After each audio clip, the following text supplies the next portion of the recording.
Yes, back now, 7:30. A live look at what the locals call it the Grand Strand. You might know it as Myrtle Beach, but there it is right there in South Carolina. Summertime, beaches like that, always a popular place to be, Laura G. Some of your people might be out there. Yes, you're probably right. Setting up shop right now, but not everyone is so happy about one aspect of these crowds. The growing number of vacationers using these large tents, shades, just about everything you can think of to claim more of their fair share of those prime spots in the sand.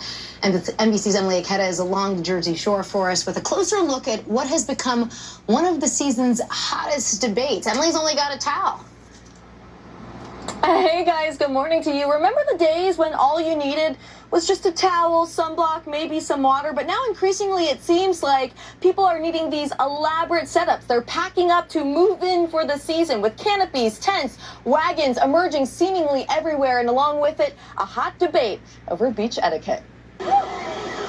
As millions flock to the shore for some solitude in the sun, this summer, some beachgoers are finding that sandy serenity is taking on an overwhelming new look with elaborate beach setups. When did we start bringing our entire living room to the beach? Colorful cabanas and shades crowding already crowded shores. Inflatables, massive coolers, and camping tents part of the takeover too. Now all of a sudden people will come early in like the morning and they'll leave these huge tents and just go home, and then that's like their reserved space. It's definitely annoying. Everyone's just like on top of each other. Complaints over this new era of sand castles splashed across social media. Keep them things in your yard. And while some are calling the coverings rude, others are raising safety concerns. I can't see my kid when she's in the water. It blocks the view. Some beaches in Delaware, New Jersey, and Maryland have decided to ban oversized coverings in an effort to enhance safety, improve visibility, and ensure a more enjoyable experience for all beachgoers, according to officials in Ocean City, Maryland. We're one deluxe cabana away from a full-blown HOA meeting on the shore. Stephanie Carls is a retail expert. In a summer where everything costs more, beach cabanas have then become a way for families to create that comfort. They're carving out their own space and making the most of a day that they've already spent a lot, even just to get there. And those big setups can come with big benefits.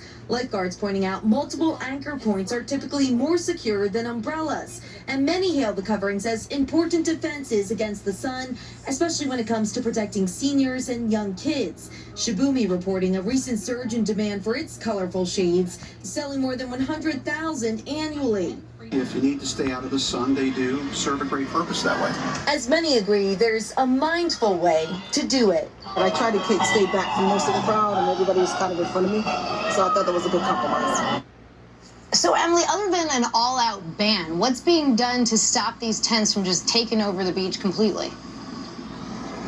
So there are different restrictions depending on the beach town. One new rule in Maryland, for instance, says that you can't leave canopies unattended before 10 a.m., basically getting at the fact they don't want people to claim space only to return later in the day, hours later, to that space in their elaborate setup. Another rule in Delaware says people must set up their tents behind lifeguard stands so they're not impeding on lifeguards' view of the shore or the ocean, while a lot of towns rely on simple signs and reminders to be mindful of space. Look, I get the debate, I get the discussion, but I want to show you my biggest pet peeve. It's when, someone comes around and they have their towel and they shake it off right next to you.